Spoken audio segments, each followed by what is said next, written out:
মুখ্যমন্ত্ৰী ডক্টৰ হিমন্ত বিশ্ব শৰ্মা ডাঙৰীয়াক এইকাৰণে চেলুট জনাব লাগিব, এখেতে বৰ্তমান সময়ৰ ২ নম্বৰী ৰাজনৈতিক নেতাখিনিৰ একদম নাৰী নক্ষত্ৰ জানে আৰু সেইকাৰণে তেওঁলোকক মুখ্যমন্ত্ৰীৰ মতে ব্যৱহাৰ কৰি আছে। নিজেই মন কৰক, অসমৰ সাধাৰণ ভোটাৰখিনিক শিখণ্ডি সজাই এওঁলোকে আচল কামবোৰ কৰি আছে। টিকট বঞ্চিত কেইজনমান নেতা আছিল যে, তেওঁলোকে প্ৰথমতে কি কৈছিল, ৰাইজে তেওঁলোকক বিচাৰিছে, গতিকে তেওঁলোকে মানি নলয় আৰু তাৰপিছত কি হ'ল, মুখ্যমন্ত্ৰী ডাঙৰীয়াই যেতিয়া তেওঁলোকক সাক্ষাৎ কৰিলে, ফুচ চবখিনি মেনেজ হৈ গ'ল। কেনেকে?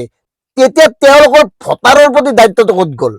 এতিয়া কি তাৰমানে তেওঁলোকৰ লগে লগে ৰাইজৰ সাংঘাতিক খুচ, সন্তুষ্ট, ৰাইজৰ আৰু ক'বলগীয়া নাই। যিখিনি ৰাইজে তেখেতসকলক হাতে ভৰিয়ে ধৰা বুলি কৈছিল যে নিৰ্দলীয় খেলিব, তেওঁলোকে নিজস্বভাৱে সিদ্ধান্ত গ্ৰহণ কৰিব, তাৰ পিছত মুখ্যমন্ত্ৰী ডাঙৰীয়াই সাক্ষাৎ কৰাৰ পিছত কিয় নীৰৱ হৈ গ'ল? মানে চব ৰাইজ খুচ, কাৰো একো ক'বলগীয়া নাই। গতিকে মন কৰক, এওঁলোকে সাধাৰণ ভোটাৰক শিখণ্ডি কৰি কেনেকে নিজৰ স্বাৰ্থ পূৰণ কৰি আছে। এই ২ নম্বৰী ধুৰন্ধৰ ৰাজনৈতিক নেতাখিনিক বিশ্বাস কৰা ভোটাৰসকল এবাৰ নিজক সোধক, আপোনালোকে ইমান দিন কাৰ কথা শুনি চলি আহিছে? নিজে মন কৰক, অমীয় কুমাৰ ভূঞাক উপসভাপতি পদৰ দায়িত্বটো দিয়াৰ পিছত তেওঁ বন্ধ, তেওঁ একদম দলটোৰ প্ৰতি আত্ম উৎসৰ্গা কৰি দিলে। এতিয়া দলটোৱে তেওঁৰ মূল লক্ষ্য।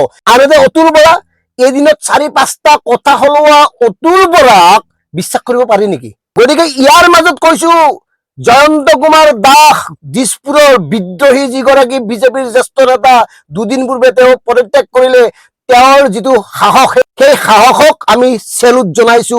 বিদ্ৰোহী হলে তেনেকুৱা হ'ব লাগে, নিজৰ বুকুত দম থাকিব লাগে, আৰু সেই দমটো দেখুৱাইছে জয়ন্ত কুমাৰ দাস ডাঙৰীয়াই। মেনেজ নহল, সম্বিত পাত্ৰ আহিল, মেনেজ নহল। এইকাৰণে মেনেজ নহল, তেওঁলোকৰ নিজস্বতা আছে, কাৰণ তেওঁলোকে কেৱল ক্ষমতাৰ কাৰণে ৰাজনীতি কৰা নাই, তেওঁলোকে সততাৰ সন্মুখত থাকি ৰাজনীতি কৰিছে।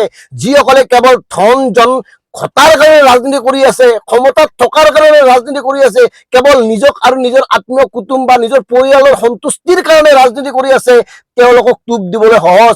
আৰু ডক্টৰ হিমন্ত বিশ্ব শৰ্মা ডাঙৰীয়া এই ক্ষেত্ৰত বিচক্ষণ। এখেতে এওঁলোকৰ নাৰী নক্ষত্ৰ ভালদৰেই জানে, এখেতসকলক কেনেকে মেনেজ কৰিব পাৰি। আনহাতে নন্দিতা গাল্লচা মন্ত্ৰী মেনেজ নহল, বতৰ বেয়া আছিল, হেলিকপ্টাৰ লৈ হিমন্ত বিশ্ব শৰ্মা ডাঙৰীয়া যোৱাৰ পিছতো তেওঁ তেওঁৰ সিদ্ধান্তত অটল হৈ থাকিল। আমি এইটো ক'ব যোৱা নাই যে তেওঁ বিজেপি এৰি কংগ্ৰেছত যোগদান কৰিছে, এইটো ভাল হৈছে। আমি ক'ব খুজিছো তেওঁৰ যিটো স্থিতি, সেই স্থিতিটো ভাল হৈছে। তেওঁলোকে কাৰো বুজনিত এইকাৰণে সন্মান নহল, কাৰণ তেওঁলোকৰ স্বাভিমানত আঘাত পৰিছে। এইকাৰণে আঘাত পৰিছে, নিজে চিন্তা কৰক, কেবিনেট মন্ত্ৰী এগৰাকীক যদি টিকট বঞ্চিত কৰে, তেতিয়াহ'লে কেনেকে স্বাভিমানত আঘাত অনুভৱ নকৰাকৈ থাকিব পাৰিব? এই ২ নম্বৰী নেতাখিনিৰ মনস্তত্ব ডক্টৰ হিমন্ত বিশ্ব শৰ্মা ডাঙৰীয়াই জানে কাৰণে তেখেতে বৰ বিশেষ চিন্তিত হোৱা নাই এই বিদ্ৰোহক লৈ, কাৰণ জানে এওঁলোকে কি উদ্দেশ্য সন্মুখত থাকি বিদ্ৰোহ কৰে।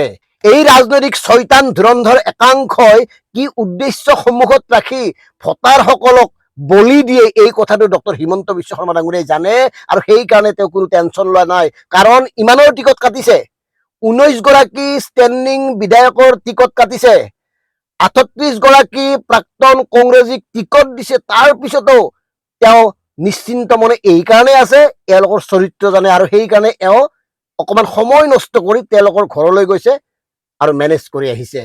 গতিকে এতিয়া এইসকলক সমৰ্থন কৰি এওঁলোকৰ পিছে পিছে জিন্দাবাদ জিন্দাবাদ ধ্বনি দি থকা ভোটাৰসকল, ৰাইজসকল, কথাবোৰ ভাবক, আপোনালোকক এওঁলোকে কেনেকে ব্যৱহাৰ কৰি আছে। ধন্যবাদ। জয় আই অসম।